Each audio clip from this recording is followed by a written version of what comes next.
Yo, what up, Street Gods? This is Eric Kim. All right, some turbo thoughts. So this one is how to become stronger. So strength is our goal and our passion. So how does one become stronger? What does it mean to become stronger? I got some pragmatic thoughts. So first and foremost, what is strength? What does strength mean? To me, strength is both practical and also metaphorical. Strength is to become stronger means to be stronger against fate, to become stronger against downsides, to become physically stronger, physiologically stronger, and also it means to, I guess, be like more bold, to be more reckless, and to be more loving in terms of seeking the epic. You don't want a basic life. Don't be basic.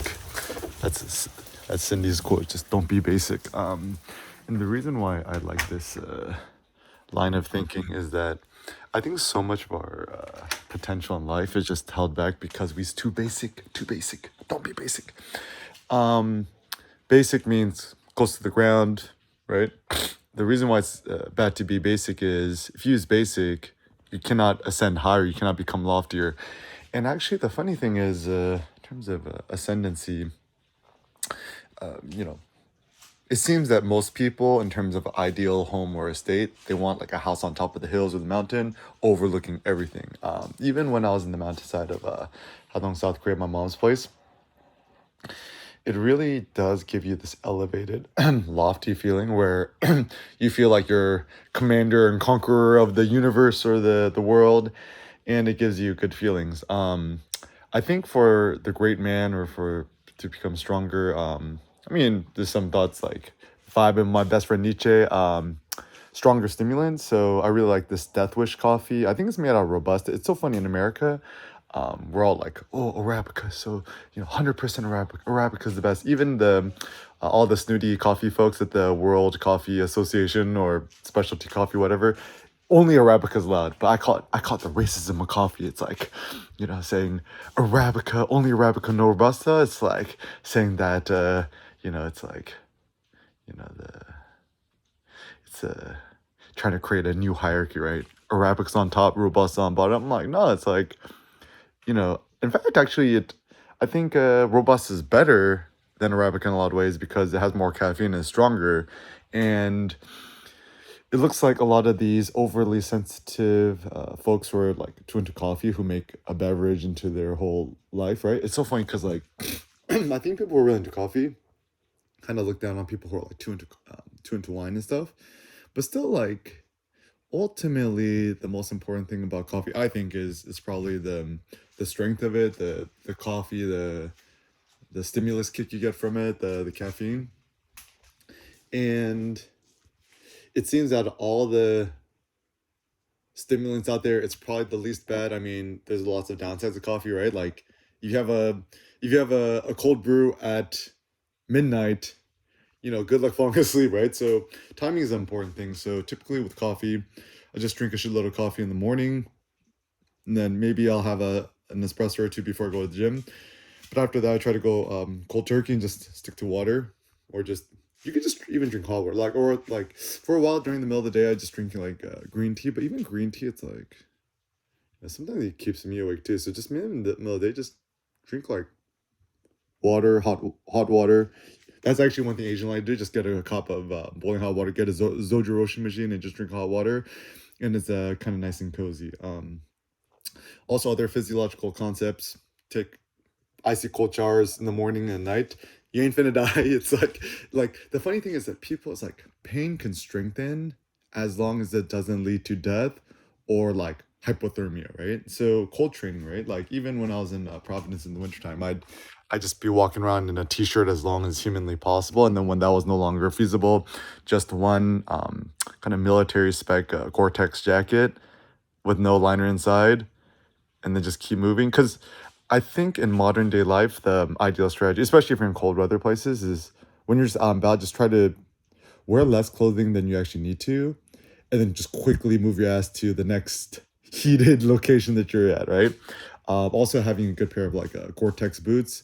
Um, La Sportiva seems to be the one. And also at the gym, insanely heavy rack pulls and squat holds. I just did 655 pounds the other day, which is what, 6 plates of 45 and a 35. Got it up, held it for a few seconds, put down. I feel like I could do more. I'm on the quest to do 7 plates. I think I'll hit soon.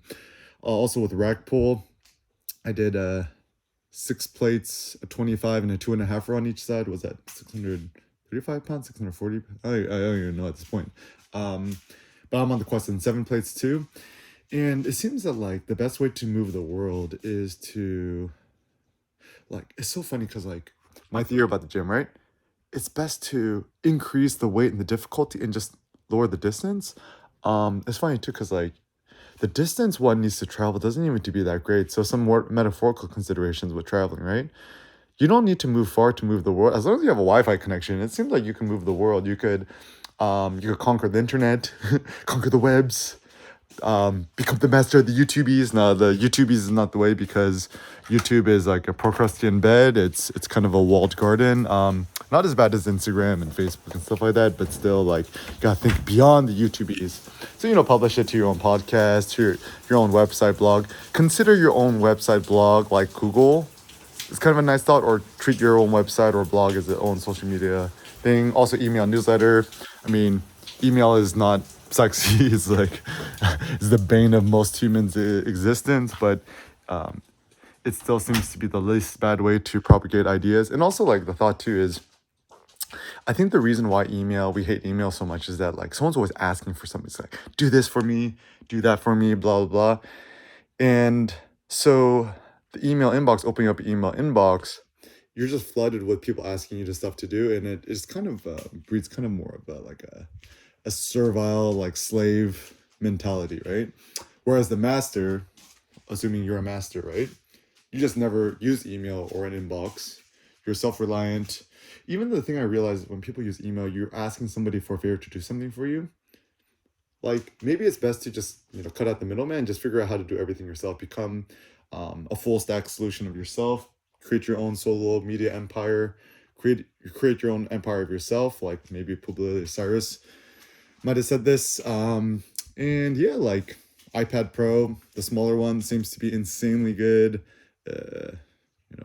I prefer it like a trillion times over my laptop.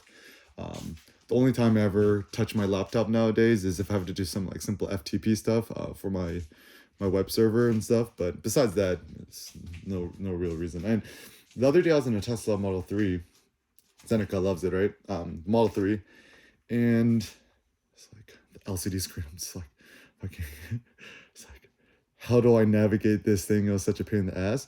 But then I kind of realized, maybe the reason I didn't like touchscreens so much is that I'm so accustomed to doing things the old way, that maybe it actually is a good thing to learn new things and step outside your comfort zone and learn a new UI, UX to something else.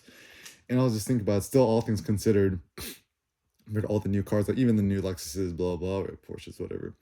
Dude, Tesla is by far the most fascinating. Like, it's so much funnier, like the cozy mode, the camp. Like, Tesla, Elon Musk actually has a sense of humor, and I think that's how they create such a loyal user base. And also that's why, Elon Musk has such crazy fanboys, like myself included. Got to have a sense of humor. So maybe even becoming stronger, like even the pre-Socratic philosopher, I think Democritus, they called him the laughing philosopher, because it's like when you look at the follies of man, rather than just getting that dark, sad, and morose, maybe it's better to laugh it off. Sometimes just laughter is actually the best cure and remedy, and to do it out of strength, not out of sadness. Also, like eat more meat, more flesh. The beef ribs on tap. Go Costco Business Center, only $3 a pound. Tell them that EK sent you. Sleep more, right? Ideally shoot for 8 to 12 hours a day. If you got a kid, train your kid as humanly early as possible. 5 months seems to be, that's when you start a sleep training sen. 5 months, just put them down, let them cry it out, and they should be able to sleep through the night. It literally only took us like 1 or 2 days. It was incredible. And since then I like kind of got my life back. Go to the gym every single day, and always test yourself in terms of your physical courage. Got to scream, get loud, get your test. Oh, another one too, become stronger. I don't know, people have said this, right? Don't dip into the Google incognito mode, if you know what I mean, right? It's funny because it's like, think about this, right? Before you attempt a 1 rep max in your deadlift or whatever, are you gonna rub one out? Probably not, right? So even I have a theory that like conserving your spunk or your semen is a good way to become stronger. Um, it's funny because like all these dudes, they want to be porn stars, right? It's like gotta, you know, gotta do the dance with all the pretty ladies, right? But then like it's a life in which you're perpetually depleted, and the goal is not to deplete yourself, but is to strengthen yourself. And then ultimately, what you want to do is you want to conserve your, libido, your sexual strength, whatever, in order for your artwork, your philosophy, you know, your metaphorical conquering. And I think the best way to become stronger, censor yourself less, become more focused on yourself, study philosophy, study stoicism, and know that a great future awaits you.